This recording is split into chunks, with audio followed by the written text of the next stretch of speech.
ایسی ویڈیو دیکھنے کے لیے اماں ڈیویڈ کو سبسکرائب کر لیجئے اور بیل آئیکن کو ضرور دبائیے تاکہ ہر آنے والی ویڈیو آپ تک جلد پہنچ سکے۔ بسم اللہ الرحمن الرحیم۔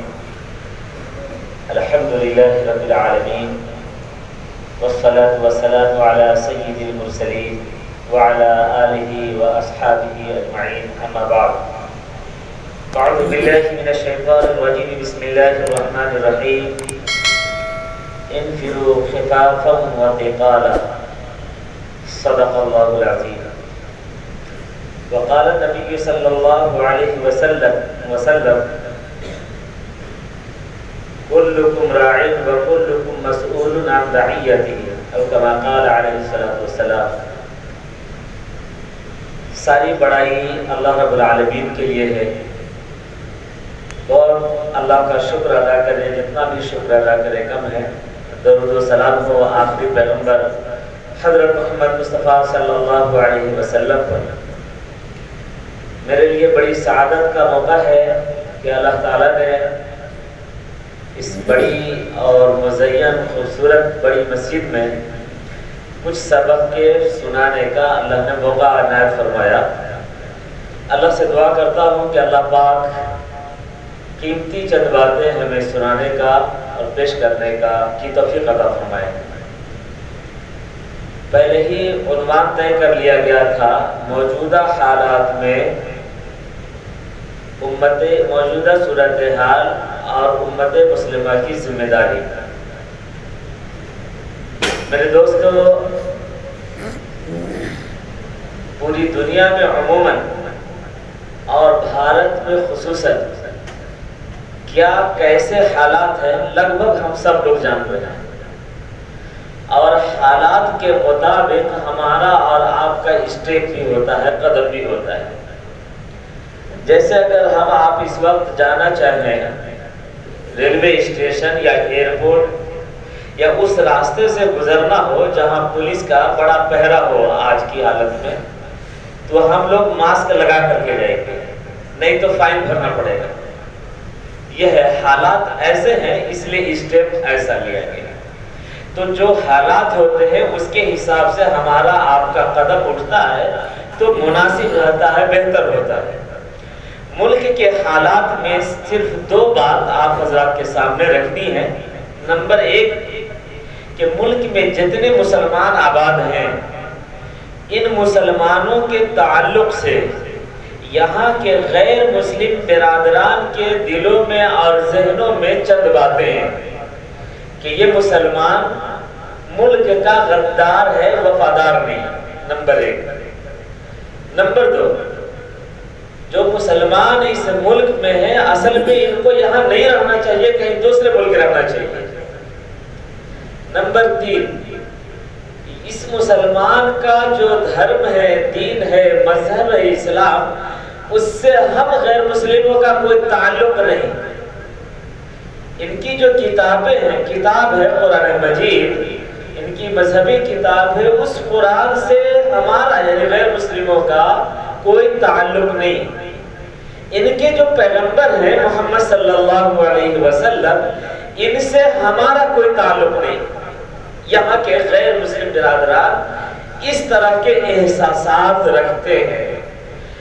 آپ خود سمجھئے کہ آپ کے گاؤں میں یا آپ کے کارخانے میں، آپ کی دکان میں، آپ کی فیکٹری میں، آپ کے دروازے پر ایک اجنبی مولوی صاحب آتا ہے، چندہ کے لیے آیا تو کچھ تھوڑے بہت دے کر کے ہم لوگ رخصت کر دیتے ہیں۔ لیکن بہت جانا پہچانا چہرہ کوئی آتا ہے تو تھوڑے بہت دے کر رخصت کر دیتے ہیں یا کچھ کھلاتے پلاتے بھی ہیں۔ اب میں بہت دیر تک رکوں گا نہیں، آپ لوگ گھبرائے نہیں انشاءاللہ، یعنی کھانے پینے کا بوجھ آپ پر نہیں آئے گا۔ میں آگے بڑھتے ہوئے، بات کو بڑھاتے ہوئے، کچھ بات چیت کرتے ہوئے آگے بڑھنا چاہتا ہوں۔ تو یہ ایک بات ہوتی ہے کہ جب آدمی کا ایک سے تعلق رہتا ہے تو معاملات آسان ہو جاتا ہے، اور اجنبیت رہتی ہے تو معاملہ بہت مشکل لگتا ہے۔ تو اس ملک کے مسلم اور غیر مسلموں کے درمیان کا جو رشتہ اور تعلق ہے وہ اجنبیت والا ہے۔ موجودہ حالات میں یہ سب سے بڑا پرابلم ہے اس ملک میں اس ملک کے مسلمانوں اور عوام کے ساتھ، اور بلکہ ملک کے حق میں بھی بڑا مسئلہ یہ اجنبیت جب تک رہے گی، یہ دوریاں جب تک رہے گی، اس طرح کی نفرتیں جب تک رہیں گی، ملک کا نقصان ہے، عوام کا نقصان ہے، معاشرے کا نقصان ہے، انسان کا نقصان ہے، سب کا نقصان ہے۔ تو حالات تو ایسے ہیں۔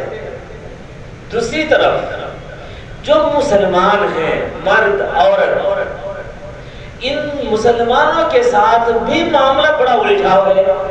وہ بھی ایک مسئلہ ہے موجودہ حالات میں کہ مسلمان دوسرے مذاہب میں شامل ہو رہے ہیں۔ کوئی ہندو بن جا رہا ہے، کوئی عیسائی بن جا رہا ہے، کوئی شکیلی بن جا رہا ہے، کوئی قادیانی بن جا رہا ہے، یعنی اسلام کو چھوڑ کر مسلمان باہر جا رہا ہے۔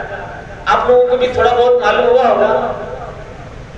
میرے بھائی، جب ہمارے سامنے یہ باتیں معلوم ہیں کہ ہمارے صفوں میں نفرت ہے، دوریاں ہے، اجنبیت ہے، بڑی دنیا بڑھی ہوئی ہے، لوگ اجنبی نظر سے دیکھ رہے ہیں، دوسری طرف ہماری سب سے مسلمان دوسری طرف دوسرے مذاہب میں شامل ہو رہے ہیں، تو اب یہاں پر کوئی منصوبہ رہنا چاہیے کہ نہیں رہنا چاہیے؟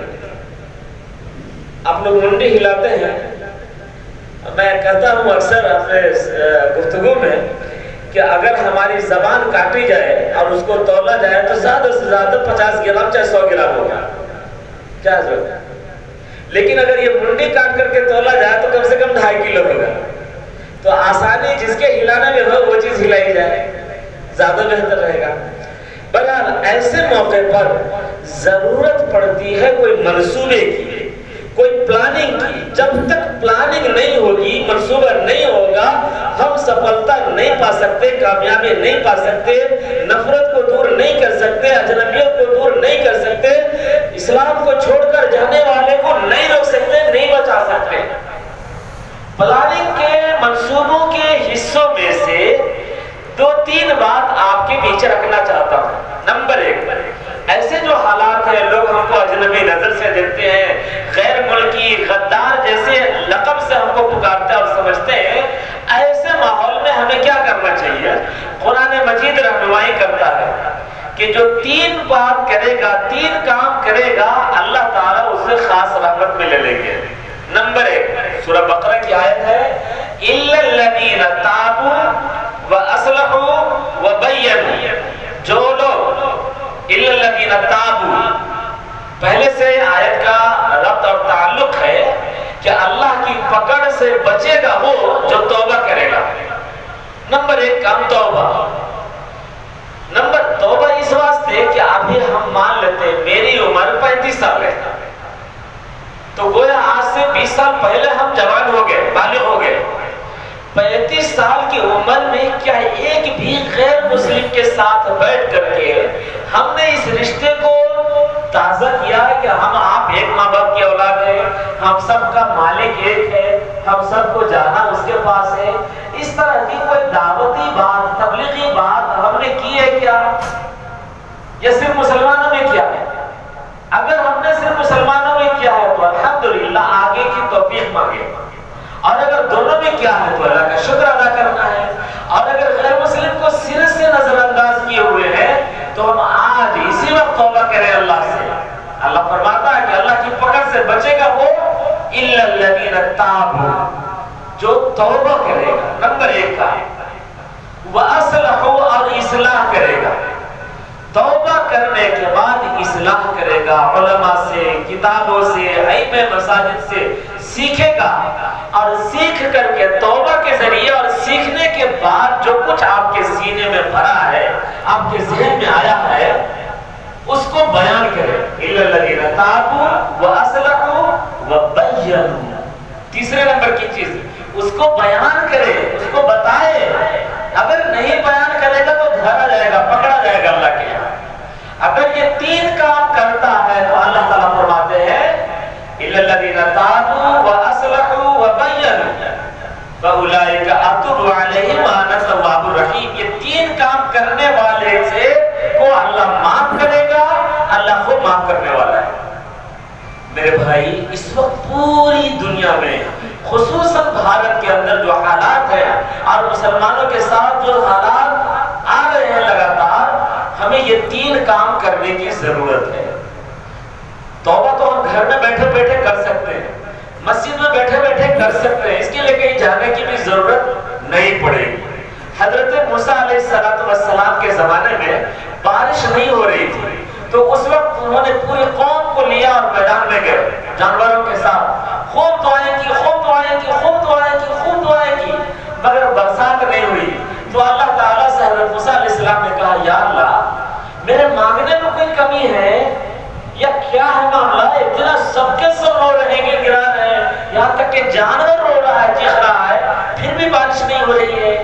تو اللہ نے کہا کہ تمہاری مجلس میں ایک ایسا بندہ بیٹھا ہے جو گنہگار ہے، اگر تم اس کو مجلس سے نکال دو تو بارش ہم برسائیں گے۔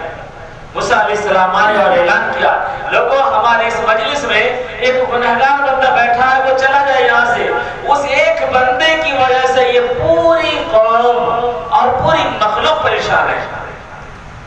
اس بندے گنہگار نے دل میں کہا، اے اللہ آپ تو ستار ہیں، آپ تو گناہوں پر پردہ ڈالنے والے ہیں، آج تک میرے سارے گناہوں پر پردہ ڈالا ہے، آج تیرا یہ گنہگار بندہ اٹھ کر کے باہر جاتا ہے تو سب دیکھ لے گا کہ یہ گنہگار ہے، آج میں سچے دل سے توبہ کرتا ہوں، مجھ کو رسوائی سے بچا لیجئے، مجھے معاف کر دیجئے۔ ابھی وہ بندہ اٹھا نہیں تھا کہ ایک دم بارش، برسات، زوردار انداز میں بارش ہوئی۔ موسیٰ علیہ السلام نے پھر فون لگایا، یا اللہ کوئی اٹھا تو نہیں ہے، پھر برسات کیسے آئی؟ موسیٰ علیہ السلام، اللہ پاک نے کہا کہ جس کی وجہ سے بارش نہیں ہو رہی تھی، اب اسی کی وجہ سے بارش ہو رہی ہے۔ تو اللہ کی رحمت کب جوش میں آ جائے میرے بھائی، تو پہلا کام ہے توبہ۔ توبہ ہم گھر میں بیٹھ کے بھی کر سکتے ہیں۔ دوسرا کام ہے اصلاح۔ اگر ہمارے پاس علم نہیں ہے تو ہم علم حاصل کریں، علم سیکھیں، علماء سے، کتابوں سے، اولیاء کرام سے، بزرگان دین سے، دانشوران قوم سے ہم علم حاصل کریں تاکہ ہماری اصلاح ہو سکے۔ تیسرا جو کام ہے وَبَيَّنُوا، توبہ اصلاح سے جو چیز آئی ہے اس کو بیان کریں۔ تو بیان کرنے کی صلاحیت سب میں برابر نہیں ہوتی ہے۔ کوئی ہم پہ ایسا ہوتا ہے کہ 5-10 منٹ میں ایک دم زوردار بیان دیتا ہے، کوئی ایسا بھی ہو سکتا ہے کہ 1-1 گھنٹہ میں شاید وہ اچھا سے نہ سمجھا سکے، تو پھر وہ اس میں کیسے شامل ہو سکتا ہے؟